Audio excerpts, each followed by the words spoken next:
We continue the shir in Navi. In the last shir we had the story of Chizkiah HaMelech, who was one of the greatest Malachim kings that ever lived, which spread the study of Torah throughout, every man, woman, and child.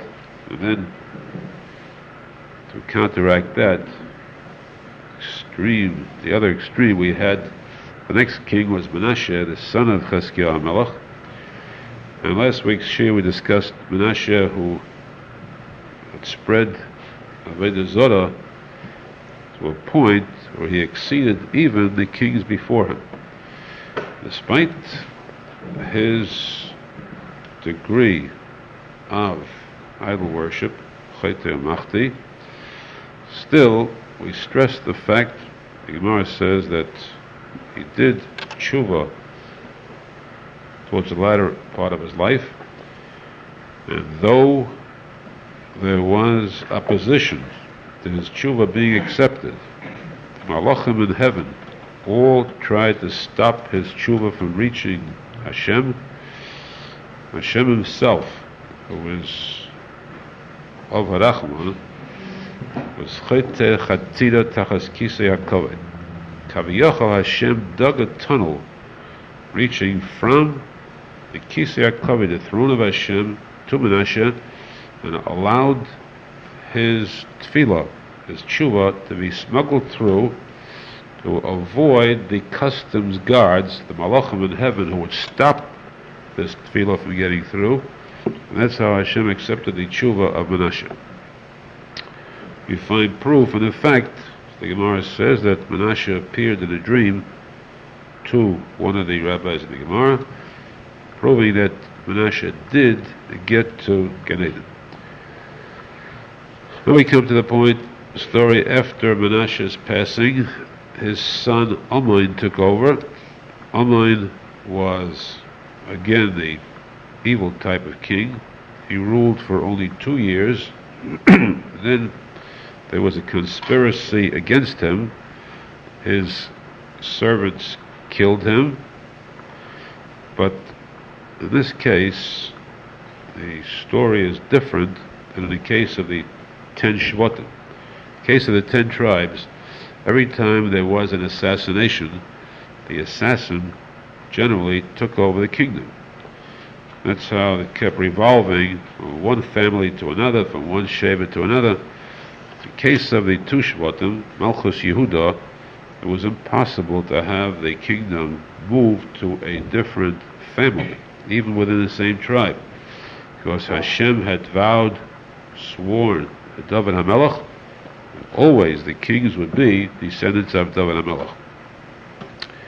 So in this case, when his servants killed him, the people themselves, the plain people, plain folk, got together and they killed these servants, crowned Amon's son as the new king. Amon's son Yeshayahu ruled for a period of 31 years. In this case, the Gemara says that Yeshayahu, Torah tells us Yeshayahu was one of the few extremely pure kings, tzadikim.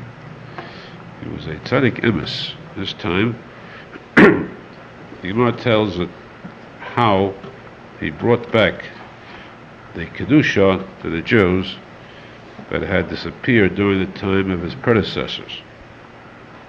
He sent Chelkiyahu, a Kohen Gadol, into the Beis HaMikdash with instructions to get together all the money that is possible and give it to people who can be trusted.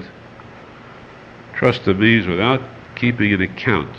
Just give them money without any reckoning and have them make all the necessary repairs, purification in the Beis HaMikdash. It's called Bedek HaBayis.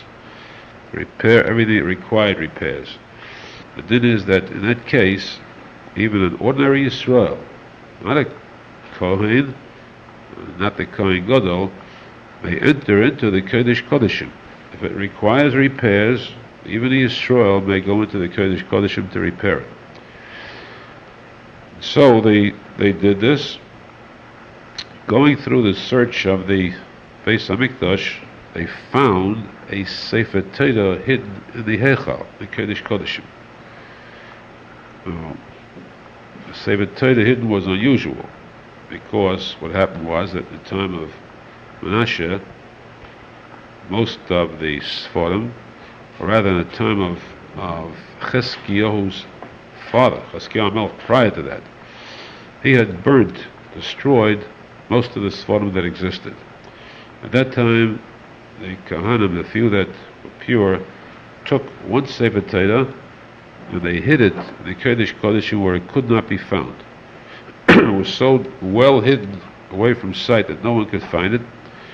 And though after this time there was Chizkiyahu Melech, but then Menashe, of course, again turned to evil, so that the Torah was forgotten. Menashe, in the time of Omlin, people actually forgot what they had known in the time of Chizkiyahu Melech. Imagine the change of the generations. In the time of Chizkiyahu Melech, every man, woman, and child knew the entire Shas by heart. Torah Sheba'al Peh. The time of Omlin, by this time, Yeshua Melech, people did not even know the Chumash. They actually, literally forgot every word of the Torah. They knew who they were. They knew they were Jewish, they knew what they were supposed to do, but the Torah itself they had forgotten. Now, Chelkiyahu, the Kohen Gadol, came into the Beis HaMikdash. During this search, he found a Sefer Torah there, one that was hidden by the Kohanim, and he took it out, he read it. The Sefer Torah happened to be rolled up to a spot, the Parsha of the Teichacha. Teichacha is the warning by Moshe Rabbeinu in the Torah, through Moshe Rabbeinu by Hashem, that if the Jews will disobey Hashem, they will turn to idol worship, and Hashem will send upon them all the curses of the Teichacha. And the Torah was open to the spot which said, Yelech Hashem eschem v'yesmalkechem, Hashem will lead you and your king into Golus, into exile, where you will suffer at the hands of your oppressors. You'll be destroyed, wiped out through the country that will exile you. The Kohen Gadol was dumbstruck at this. He was filled with terror, because he realized this was the Torah Hakdesha, this was the truth, and this warning was a sign, an omen. So he sent a messenger to Yeshayahu Melech with this Sefer Torah. When Yeshayahu Melech read this, a tremor passed over him, a shudder. And he said, we must do something about this warning. The fact that Torah is open at this point shows that we are in extreme danger, because till now we have had Eretz Yisrael as ours. This is a sign that we are about to lose Eretz Yisrael. What to do about this? He said, send a messenger to find out the answer from Hashem. What can we do? How can we get the message from Hashem? Send a messenger to a Navi, to a prophet. At that time, there were two Naviim, or a Navi and a Naviya. The Navi at that time was Yirmiyahu Navi. There was a Naviya, Huldah Hanaviya. So he sent the messenger to Huldah Hanaviya. You have a man prophet, you have a woman prophet, which one should you select? The Gemara says that he sent to Huldah Hanaviya for a special reason. One opinion is that Yirmiyahu Navi was not present at the time, because he set out the task, the goal of trying to locate the 10 Shvatim, the 10 tribes, to bring them back, try to inject in them a feeling of tshuva, and perhaps they could arouse in heaven a rachmim, a pity, where even the Gzera decree against the 10 tribes have become nullified. They could come back. This was a Navi. This was a true leader of the Jews. This, because he was not there at the time, they had no recourse but to send to Huldah Hanaviya. The other answer the Gemara gives, the Gemara says more logically, they deliberately sent the Chulda and Aviyah because they felt that Yirmiyah Navi had given them a lot of words of Mussar. And he would say now, this serves you right. They wanted to get a woman, Neviah, because a woman's heart is softer. It would be easier to awaken in her a feeling of pity upon the Jews. So they sent the Chulda and Aviyah. Her reply was to Yeshayahu, who she saw was filled with such a deep feeling of tshuva, of remorse. She said to him, this prediction must come true. It will come true. It was supposed to come true now. Because of the degree of tshuva on your part, you will be granted a reprieve. It will not happen during your time. You will die in Eretz Yisrael, not in Golus. But after your time, shortly afterwards, this will come true. The Jews will be driven out of Eretz Yisrael into Golus.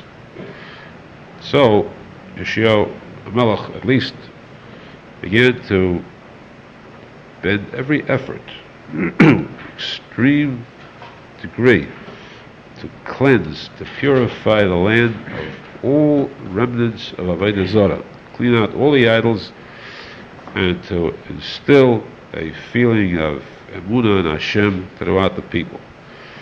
Very fittingly, it's Pesach now, the Torah tells that he made a Chag Pesach, a Korban Pesach, then on Pesach, in a manner that was unequaled. Since the time of Shmuel Hanavi, there never had been a Korban Pesach like this.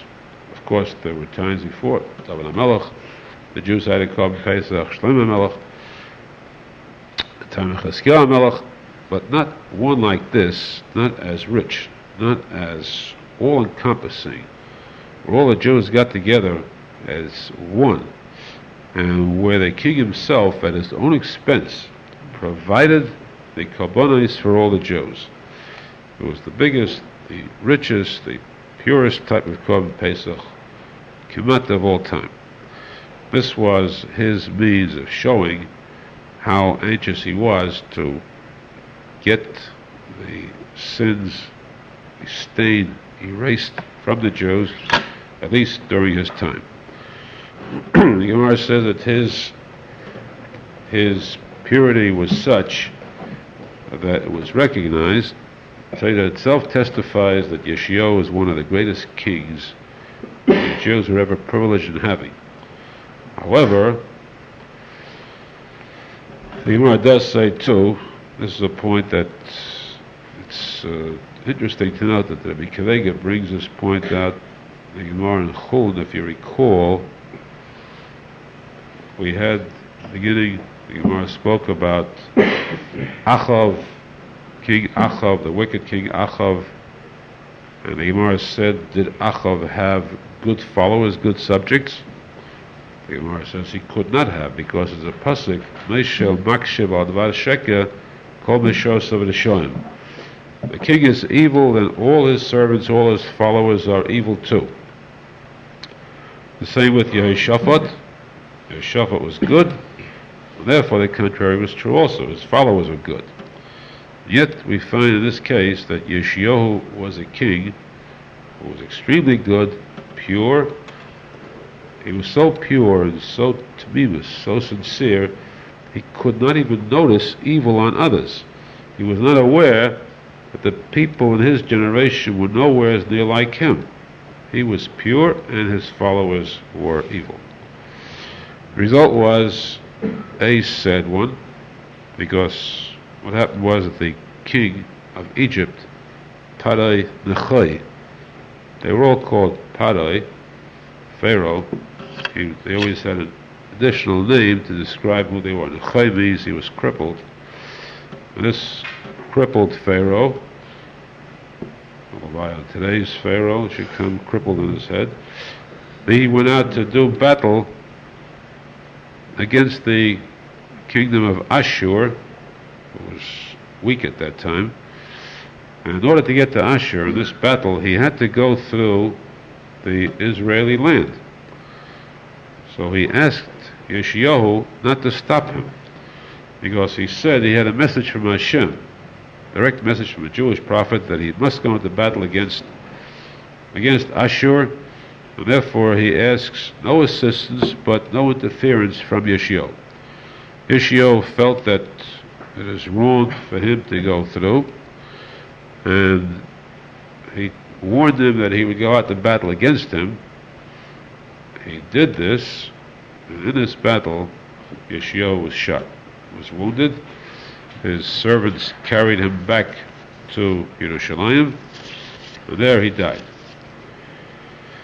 And at the time of his death, Yirmiyahu Navi delivered the hesped, the eulogy, saying about how great Yeshayahu Melech was, how tragic it was that he was killed in such a pitiful manner. After his death, there never again was a good king of the Jews. The short remaining years for the Jewish kingdom were nothing like the time of Yeshayahu Melech. His son Yoachaz took over, and he ruled for 3 months. He had an older brother, Yoakim. Still Yoachaz took over. He ruled for 3 months, and his folly was that he decided to go out to avenge his father's death. So he set out to plunder the lands of the cities in Egypt. He killed a number of civilians in Egypt, and Paro went after him, caught him, captured him, took him to Egypt, where he stayed till he died. Now, since the king was captured, in a sense, the king of Egypt now ruled over Israel. So he set up as a king his brother Yehoiakim, on the condition that Yehoiakim would pay tax to Egypt. However, shortly afterwards, we come to the story of Bavel becoming a powerful nation, becoming an empire. Coincidentally, we had this story in the Gemara explaining the reason for it. You recall, Nebuchadnezzar, because of the fact that he ran 3 steps in order to bring about a kavod to Hashem, an honor to Hashem, therefore he was granted the right to become the king of this mighty empire and to drive the Jews into Golus. Now, at this point, Nebuchadnezzar went into battle against Egypt. It was a very simple victory for him, and so he now contained Paro, who no longer could leave his country. And then he took over the ruling power over Yehoiakim and forced him to pay taxes, very heavy tax to Bavel. Yehoiakim ruled for a period of 11 years. When he passed away, his son Yehoiachin took over the kingdom. Yehoiachin ruled for 3 months. His name was Yehoiachin.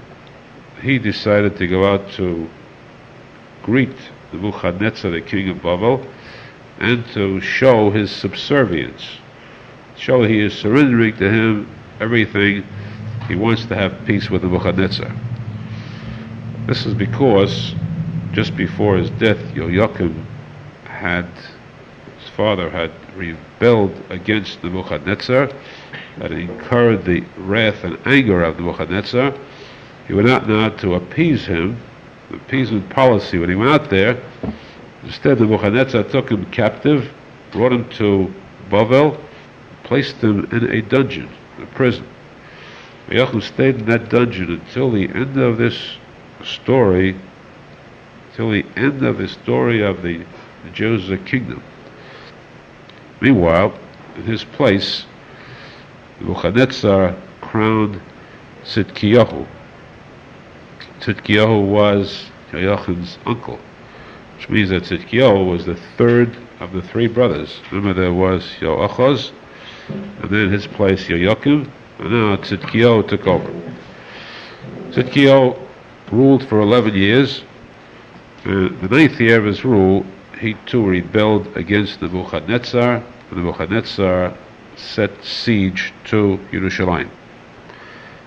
The 11th year, that's the final year of Tzidkiyahu, the 9th day of the month of Tammuz, the city was broken into. Yerushalmi was broken into, and Tzidkiyahu saw that this was his downfall. He had prepared a means of escape. This is an interesting point. And those who are alert, those who have visited Yerushalmi, to see that right near, adjacent to the Shar Shechem, on the Chevet Sanchanim, the entrance to the old city, just a few yards away, there is a sign there, the Oras Tzidkiyahu, the cave of Tzidkiyahu. For a few piastres you get admitted into it, and it's an amazing cave, a tunnel dug out into a mountain. This cave right now, you can go for a few hundred yards distance. Of course, that cave is much further than you can see at this time.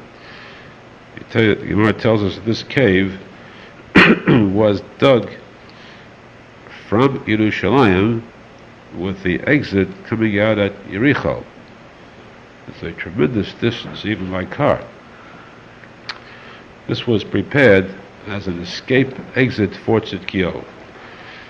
Now, when he saw that his doom was sealed, he took his closest followers, entered into this cave, and ran through the cave the entire distance to escape at Yericho, where he could then be incognito, not recognized, and settle down, perhaps in peace. However, when it is the will of Hashem that a person suffers, a person has defeat, nothing can stop it. There's no way of escaping from Hashem. So what happened was the Kasdim, it was a low type of tribe who were working with the kingdom of Bavel, and who had broken into the city at that moment, saw a deer running over the grounds on top of this cave, the ground above. They got the feeling of sport. They wanted to chase this deer. They chased this deer until the deer led them straight the entire path on top of the cave, above ground. And just as the deer reached the end of the cave, at that moment Tzidkiyahu emerged from the opening in Yericho. When they saw him come out, they captured him immediately and brought this prize captive to the king of Bavel, who was in the city of Rivla, quite a distance away. Tzidkiyahu Melech Yisrael, Melech Yehuda, was brought to Nebuchadnezzar Melech Bavel. There he was reprimanded very strongly. He was told, first, you're going to be punished, but you have to know why. Because you dared to rebel against your commander, against the one who was victorious over you. You acted foolishly, you must pay the price. First thing that happened was they took his sons, Tzidkiyahu's sons, and slaughtered them in front of his eyes. While he could still see, they killed his sons in front of him, and then his eyes were cut out. He was blinded. Of course, it was extreme penalty to pay. He was actually the last king that the Jews had, the last official king. It is a mystery, it would seem a mystery as to why he went through a penalty of this kind. Arizal says, very simply, that Tzidkiyahu was the Gilgal of Shimshon. And Shimshon, because of the fact, the Gemara says, Holachachad Einov, he followed his eyes, he allowed his eyes to look, to see that which he should not. Therefore he was punished. He had to pay the penalty with his eyes, And that's why the Plishtim blinded Shimshon, but that was not enough. Because Hashem is very particular with those close to him. Shimshon HaGibor or Shimshon HaTzadik. We know that he is a tzadik because, as the Nosson points out, that the Gemara says, Gedolim tzadikim b'misosam yesim b'chayehem. Tzadikim are greater after they pass away than during their lifetime. For example, you take the first greatest tzadik of all time, Moshe Rabbeinu, as the Arizal says, Moshe Rabbeinu, who the Gemara says achieved the 49th degree of wisdom, but the Chassidut Miyat Melikim, the mood of his Estalkus, Mayal Har Navi, at Mount Navi, Navi is Nun Boy. He achieved the 50th degree there, the time of his Estalkus. This is hinted at in the word Neshama. Neshama is Moshe Nun. Moshe Rabbeinu, in the form of Neshama, as Estalkus, he got the 50th degree. So here in the case of Shimshon, we find too that when the Torah tells us that Shimshon at the moment of his death grasped the pillars of this Colosseum, this large stadium, and destroyed them, pulled them down, thereby crushing all the Philistine officers in that Colosseum, the stadium at the time, thereby killing more, as the posek says, the time of his death than during his lifetime. This, what Nosson says, means that the tzadik, at the time of his passing, after his passing, does more in destroying the kechus of tumah, the impure beings that exist. He has a greater power in destroying tumah after his passing than he has during his lifetime. So this was the power of Shimshon HaTzadik. Therefore, because he was a tzaddik, because he had committed an error, let's say a type of pigam, we cannot say a sin about a tzaddik. An error was committed, he had to pay for this very severely. Paying for it once was not sufficient. He had to come back again and again. The Arizal says he came back again as Tzidkiyahu HaMelech, then again as the Gemara brings different rabbis in the Gemara, the Arizal says this was all the same lineage. Yehuda Abba ben Buta, who also was blinded during his lifetime. In all cases, he came back not blind. He was not born blind. He was born with his sight and was blinded afterwards. Rav Yosef also was blinded later. The Gemara tells, because of his efforts to emulate, to copy his Rebbe, Rav was Rav Yosef's Rebbe, Rav never looked out of Daled Amos. This was so difficult a matter of controlling a person's eyes. Rav Yosef tried to copy this, and he became blind in this effort. Rav Sheshus too. Rav Sheshus also was a Gilgal. The Arizal says Rav Sheshus is above ben Buta, above Yat Bash's Rav Sheshus. In any event, these are all cases of the showing that Tzidkiyahu HaMelech was not as bad as it would seem. The fact is that he paid for whatever his crimes were during his lifetime, and the penalty was a very severe one. But this is what he suffered at the hands of Nebuchadnezzar. And then Nebuchadnezzar drove all the leaders of Israel out to Golis, sent them to Bavli. However, this was not the Churban yet. Next month, on Tisha B'Av, the Muzaradon, the general of Nebuchadnezzar, broke into Yerushalmi, and towards evening he set fire to the Kodesh Kodeshim, to the Beis HaMikdash, and setting fire to it, the Heichal began to rise upwards towards heaven. The Gemara says that Kaviyachal, it was stepped down, heaven stepped on the Heichal and pushed it back down to earth. This was to symbolize the fact that the hashgacha had been removed. Ini Hashem lekecha bo. Kaviyachol, to use his terms, the eyes of Hashem are constantly upon Eretz Yisrael. Hashgacha, special, there's always hashgacha prati everywhere by Hashem. Individual supervision. Eretz Yisrael has a special hashgacha prati, and this was removed at the time, which made Eretz Yisrael no longer, which made it defenseless. And that's how it was destroyed then, set fire to by the Muzaradan. The Gemara says that, to finish this point first, complete this, after this destruction, Nebuchadnezzar appointed as a temporary king Gedalia ben Achikam for the remaining Jews in Eretz Yisrael. Now this meant there could still be, it was still possible there would be a kingdom of Jews, a land of Eretz Yisrael governed by the Jews.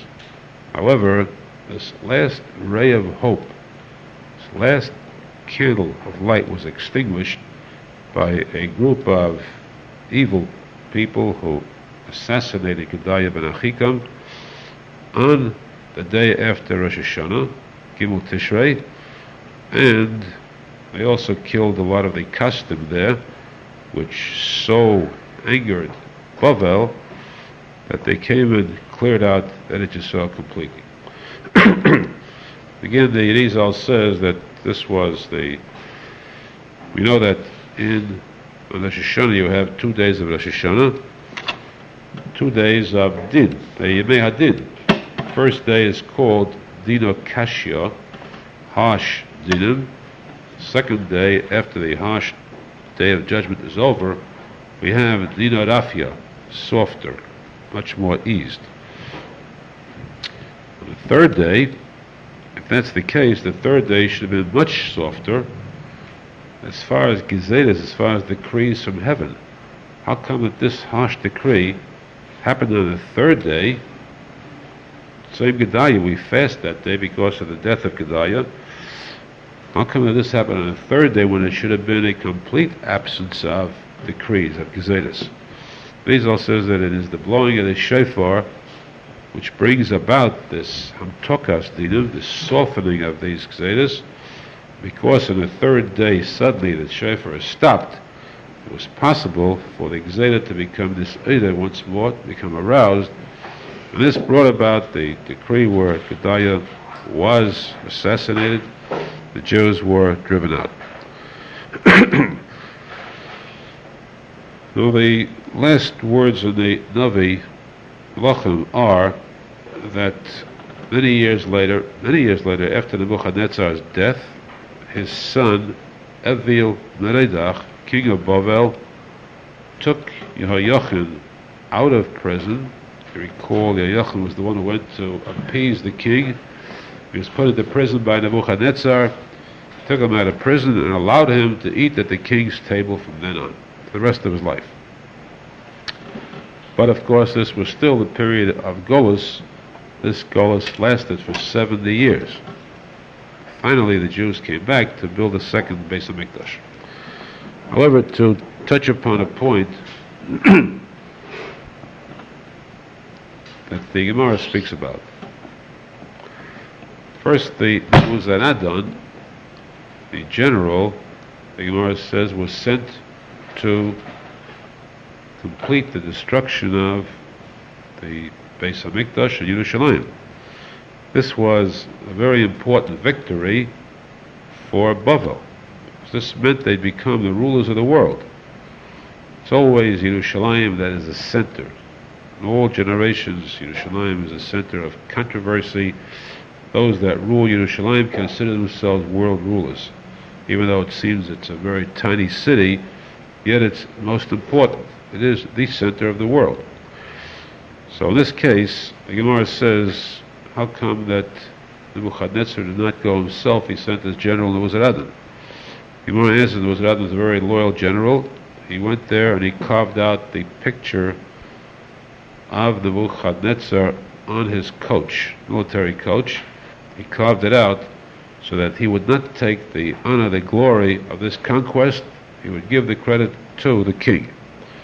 In order to be successful in this mission, Nebuchadnezzar sent to Nebuzaradan 300 mules loaded with special metal hatchets. Very powerful metal. These were so powerful, the metal was so strong, it was forged type of steel that could actually cut through the strongest of other metals. He sent these metals, these hatchets, in order to break through the gates of Yerushalmi and attacking it. Now, there are a number of gates in Yerushalmi. The Gemara says that they took these hatchets and attacked one gate. And every single one of these hatchets was destroyed, was broken, in trying to break down this one single gate. Till just one was left over. At that point, the Nebuzaradan became so dejected, he was ready to give up, ready to return. The voice came from heaven and called out, "Don't leave, because right now the time has come for the Churban, for the destruction." What happened until now was to demonstrate the fact that no weapons can overcome Yerushalmi, that is, the city of Hashem, and all the weapons you use are worthless compared to the protection of Hashem. Once Hashem removes his protection, anything can defeat the city. For example, now that protection is removed. At that point, the Nebuzaradan took the remaining hatchet, turned it with the back, not the sharp edge, but the dull edge, struck at this gate, and the gate fell apart. He entered then, set fire to the Beis HaMikdash, and began a series of butchery that was unparalleled. The blood flowed through Yerushalmi, countless victims of his ruthlessness. There were literally rivers of blood. They began to feel a sense of power, greatness, conceit. Again, a voice from heaven came down and called them and said, "Don't boast. It is not your power. You have conquered, you have vanquished, you have defeated a dead nation. You have set fire to a burnt temple. You have won a victory over a helpless, non-existent entity. There's nothing for you to boast about." The Gemara says further that the Nebuzaradan went on in his act of destruction, and he came to one spot.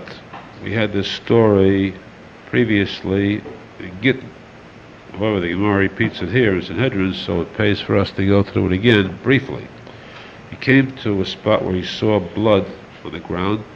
This was the blood of Zechariah Navi. He recalls he had been killed previously. And he saw this blood lying in the ground. This blood was seething, it was boiling, bubbling. And the ground refused to absorb this blood. He was very curious about this blood, and he asked the Jews around, remaining Jews, "What is this blood?" They were very much afraid to tell him the truth. They said, "This is the blood of korbanos, of sacrifices." So he said, I'd like to see animal blood act in this manner. He called them to bring to him lambs, goats. He slaughtered them, compared the blood, and of course there was no comparison. He said to them, to the Kohanim, he said, "Tell me the truth. What blood is this? If you don't tell me, you'll all die immediately." And he finally confessed this was the blood of Zechariah Navi, and he said, his blood refuses to rest. He's very angry. The fact that his blood was spilt in vain after all the good he had done for the Jews. So he said, I am going to appease Zechariah Navi. This cruel butcher was now going to appease the blood of this Navi. How will I appease him, he said. I'm going to avenge this murder. He had all the Kohanim brought before him, and personally he slaughtered all of them in front of the blood. He stood by and watched, and he saw the blood continue to seethe, to boil. He said, it's not enough. Apparently the blood, Zechariah wants more revenge than this. Bring me all the elders, all the sages, the leaders of the Jews, and place them, line them in front of this blood. He took all the elders of Yerushalmi, and he slaughtered every one of them. Still the blood continued to boil. He went on further, and he took the women, children, the small children that go to the beginning classes of yeshiva. They are called the pure souls. He killed them too. The blood still continued to boil, and finally he became very nervous about this. He cried out, Zechariah, I have killed the best of them.